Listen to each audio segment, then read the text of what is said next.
আপনারা যদি নতুন বাগানি হন আর বাড়িতে আম গাছ বসাতে ভালোবাসেন, কিন্তু আম গাছের পাতা পুড়ে যাচ্ছে কিংবা গাছ মরে যাচ্ছে, তাহলে ভিডিওটা আপনাদের জন্য। নমস্কার দর্শক বন্ধুরা, আমি Munmun BM digital green YouTube চ্যানেলে আপনাদের সকলকে স্বাগত জানাই।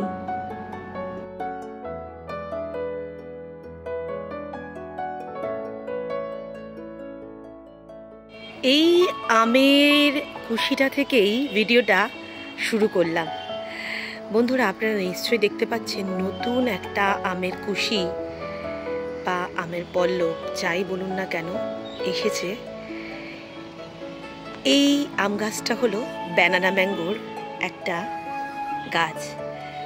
বর্তমান সময়ে ব্যানানা ম্যাঙ্গো কিন্তু ছাদ বাগানের জন্য যথেষ্ট উপযোগী এবং অনেকেই তাদের বাগানে বসিয়ে ফেলেছেন।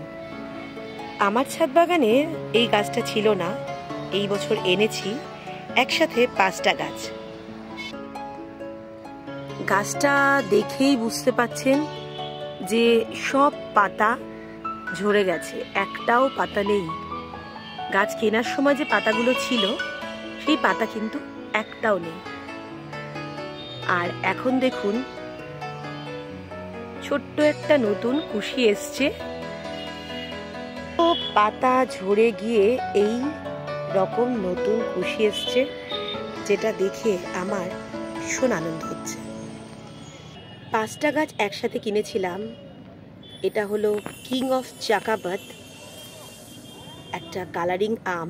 আপনাদের অনেকের বাগানেই হয়তো এটা আছে। আমার ছাদ বাগানে এবছরই আমি আম গাছ বসিয়েছি। এর আগে আমার মাটিতে গাছ ছিল, আমি আগেও সেই ভিডিওতে বলেছি আম গাছটা নিয়ে। এটা হলো কিং অফ চাকাবাদ, বসিয়েছি মাত্র দিন 7 থেকে 10 হবে। দেখুন নতুন আর একটা কুশি কিন্তু চলে এসছে। জাপানের মিয়াজাকি শহরের নামকরণের জন্য এই গাছটার নাম মিয়াজাকি। মিয়াজাকি শহরে এই গাছটা পাওয়া যায়, তবে এটা পশ্চিমবঙ্গ, এখানেও কিন্তু মালদা, বর্ধমান, মুর্শিদাবাদে এই গাছগুলো অনেকেই চাষ করছেন। আর এখন তো এই গাছটা প্রত্যেক ছাদ বাগানিরাই তাদের ছাদে সংযোজন করছেন। মিয়াজাকি ম্যাঙ্গো ট্রি, এই গাছটা আমি আপনাদের আগেও দেখিয়েছি। রসমুমি নার্সারি থেকে আনা কাঁচা মিঠা একটা আমের ভ্যারাইটি। এই গাছটার এই যে দুটো নতুন যে কুশি দেখতে পাচ্ছেন, এটা গাছ বসানোর পরেই কিন্তু এসেছে। এটাও একটা গ্রাফটিংয়ের গাছ। এম.জে. মিয়াজাকি গাছটা দেখেই বুঝতে পারছেন এটা কিন্তু আর একটা গাছ। আগে মিয়াজাকিটা দেখালাম, সেটা আগে কিনেছি, আর এই গাছটা আমি আজকেই বসিয়েছি।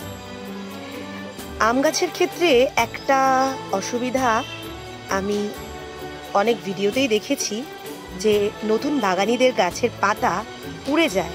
আবার এই ব্যানানা ম্যাঙ্গোটা দেখাচ্ছি, এই গাছের পাতাও গাছ বসানোর আগেই সব পুড়ে গেছিল, একটা পাতাও ছিল না। বসাবার সময় 2-3টে পাতা মাত্র ছিল, সেটাও পোড়া।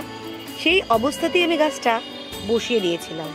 গাছ কেনার পর গাছের পাতা পুড়ে গেলে আমরা নতুন ছাদ বাগানি, আমাদের ভীষণ কষ্ট হয়, ভয় হয়, আর গাছ বসানোর ইচ্ছে চলে যায় যে গাছ কেন বসাবো, এত দাম দিয়ে গাছ কিনে আম গাছের পাতা পুড়ে যাচ্ছে বা যে কোনো গাছের পাতা পুড়ে যাচ্ছে, গাছ নষ্ট হয়ে যাচ্ছে, আমাদের কিন্তু ভীষণ খারাপ লাগে।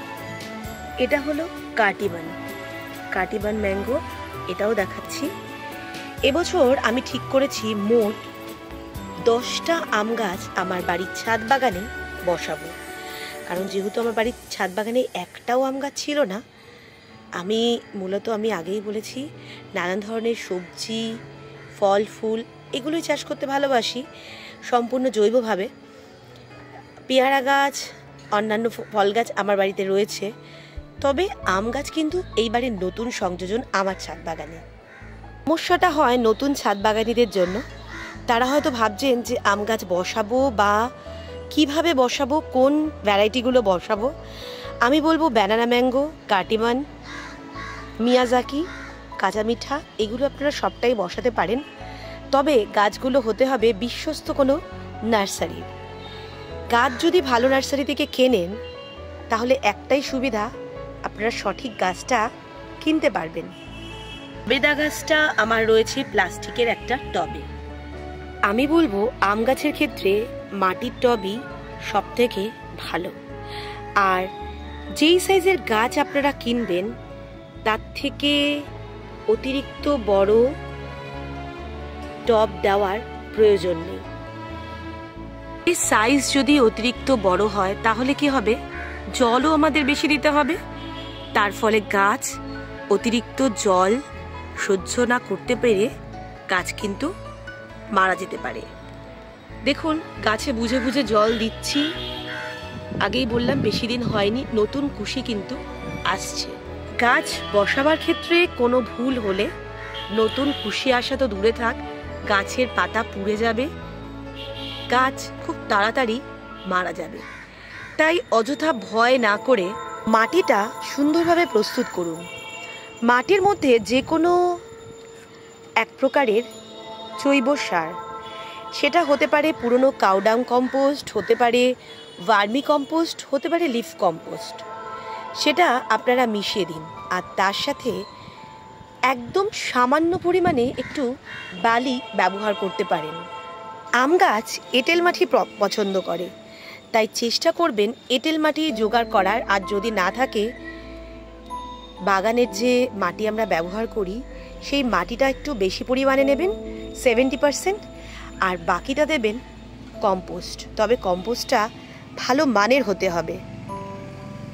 অতিরিক্ত সার প্রয়োগ করে গাছ বসানোর কোনো দরকার নেই, এটা নতুন বাগানীদের ক্ষেত্রে। আর যারা অনেক দিন ধরে গাছ বসাচ্ছেন তারা গাছ বসানোর জন্য অনেক কিছু ব্যবহার করেন।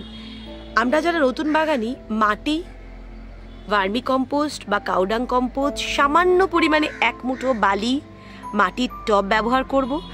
আর গাছ বসানোর পর সামান্য পরিমাণে জলও দেব। টবের মাটি শুকিয়ে গেলে তারপরেই গাছে জল দেব। গাছ বসানোর পরেই গাছটাকে সরাসরি সূর্যের আলোর নিচে রাখবো না, 1 থেকে 2 সপ্তাহ একটু অন্যান্য গাছের তলায় বা একটু ছায়াযুক্ত স্থানে রাখাই ভালো। এইভাবে গাছ বসালে একটাও আম গাছ মরবে না, গাছের পাতাও পুড়ে যাবে না, আর আমাদেরও মন খারাপ হবে না যে আমরা আর গাছ বসাবো না, গাছ কিনবো না। আমি কিন্তু নিজেই এই বছর এই গাছগুলো বসিয়ে তারপরেই আপনাদের সাথে ভিডিওটা শেয়ার করছি। ভিডিওটা ভালো লাগলে লাইক শেয়ার করবেন। আপনারাও বিভিন্ন রকম গাছ বসান, বর্ষা চলে এসেছে। ভালো থাকবেন, সুস্থ থাকবেন। ভিডিওটা এখানেই শেষ করলাম। ধন্যবাদ।